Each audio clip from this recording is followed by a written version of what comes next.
ఉన్న పదాలు ఉంటాయి ఈరోజు. చివరికి సి ఉన్నాయి, చివరికి కే ఉన్న పదాలు, చివరికి సీకే ఉన్న పదాలు, చివరికి కే ఉన్న పదాలు ఎలా చదవాలి చూద్దాం ఒకసారి. చూడండి, అన్ని కూడా సి ఉన్నా కాస ఉండే, సి ఉన్నా కాస ఉండే వస్తుంది, కే ఉన్నా కే ఉంటే కాస ఉంటే తప్పదు కాదు, సీకే ఉన్నా కాస ఉండే, కేఈ ఉన్నా కాస ఉండే వస్తుంది. చూద్దాం ఒకసారి.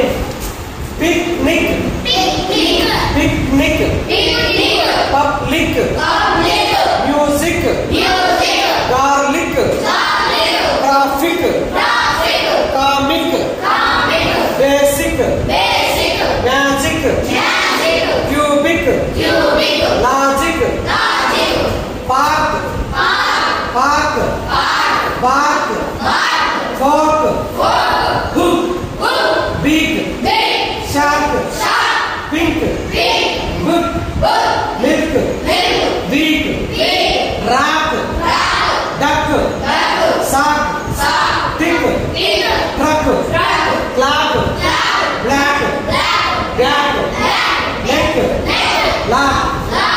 చివరికి ఈ ఉంది, ఇది సైలెంట్ లెటర్ అయినప్పుడు, ఈ వోవెల్ ఈ అనేది సైలెంట్ లెటర్ అయినప్పుడు, అంటే ఇది మనం పలకం, బైక్ అన్నప్పుడు ఈ పలకం, మనం జస్ట్ బైక్ అంటాం, ఈ అనేది పలకం. ఇది సైలెంట్ లెటర్ అయినప్పుడు దాని ముందున్నటువంటి ఓవెల్, దాని ముందున్నటువంటి ఓవెల్ ఐ కదా, ఇక్కడ దీని ముందుంది ఓవెల్, ఇది తన ఒరిజినల్ సౌండ్నే కలుపుతుంది. తన యొక్క ఒరిజినల్ సౌండ్ ఏంది?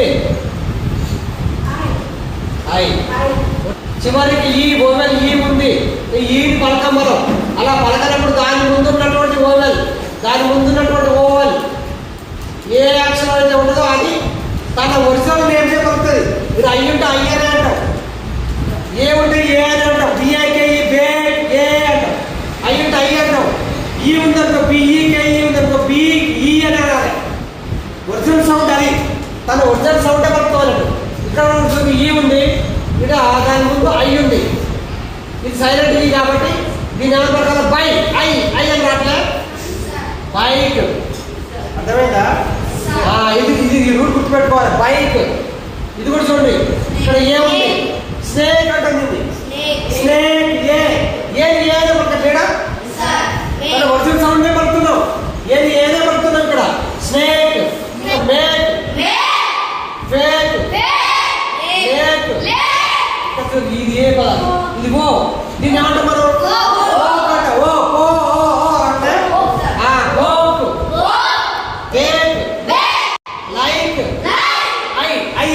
లైక్, సేక్, షే ఏ వచ్చింది, టేక్ ఏ వచ్చింది. ఇలా రాసినప్పుడు కూడా డిక్టేషన్ పెట్టినప్పుడు కన్ఫ్యూజ్ కాకుండా గుర్తుపెట్టుకోవాలి. టేక్, టేక్ అంటున్నారు.